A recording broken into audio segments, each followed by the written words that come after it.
Until recently, Ferrari had a dirty little secret: the cars didn't always live up to the hype.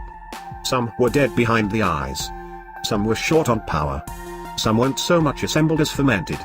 But the F12 Berlinetta delivered. Witness modern Ferrari at its best, indulgent and glamorous and driver-focused. Not to mention fast. The F12 packed 730 HP and lapped the Ferrari test track, a time-honored reference, faster than the Enzo. It was a siren.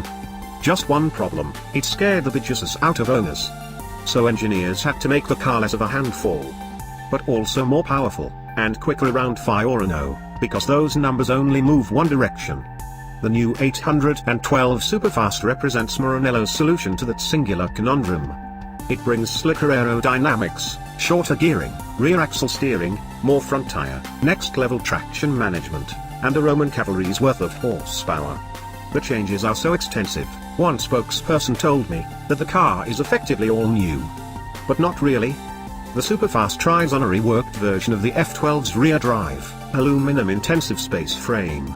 The structure is stiffer and 132 pounds lighter than before, thanks to streamlining and material upgrades, but curb weight remains unchanged at a claimed 3,594 pounds. There's more going on outside. Passive front flaps open above 124 miles per hour to stall intricate underbody ground effects. Both the rear wing and three-piece diffuser are active, pushing air around a semi-blown tail section. The result is real, usable downforce through Ferrari's harrowingly fast turn 7 complex. Legit aero grip. From a road car. Without staunches.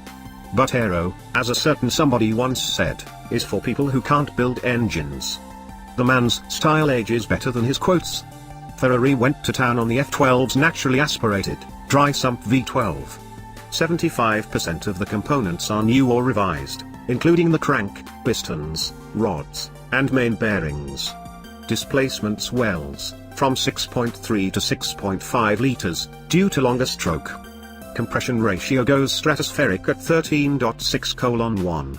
Redline jumps from 8,500 to 8,900 RPM. The block is fortified like the Pantheon. And on. The heads flow better, the valves are larger, the cams are meaner. The throttle bodies open wider. The electronically controlled intake manifold, adapted from Formula 1, varies runner geometry every 120 milliseconds. The direct injection system now operates at an unprecedented 350 bar. Rest assured, Ferrari has plundered the depths of engine craft here.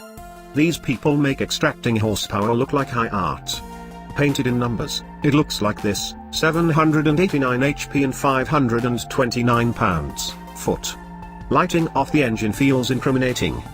You sit low, unable to see where the nose ends and tarmac begins. Rear visibility is similarly compromised. The idle is a ribcage rattling thrum. But the V12 is so undertaxed, so graceful during normal operation, it washes everything in calm. The 7-speed, dual-clutch Transix has new ratios, 6% closer, and glides into top gear before 40 miles per hour. The cockpit is airy, impenetrable. Wind and tire noise hardly register. There are 3 powertrain maps: wet, sport, and race. That last one brings out the crazy. Basic engine architecture dates back to the Enzo's 6.0 liter. This is everything Ferrari has learned in the past 15 years, plunged into your chest and ran through your ear canals. It's a purebred screamer, an inexhaustible well of revs and shove and noise. Cast a foot down, and the world collapses. 80% of the torque is available from 3,500 RPM, but peak grunt doesn't arrive until a heady 7,000 RPM. You chase that, and then, inevitably, the horsepower motherlode at 8,500 revs. It's transcendent.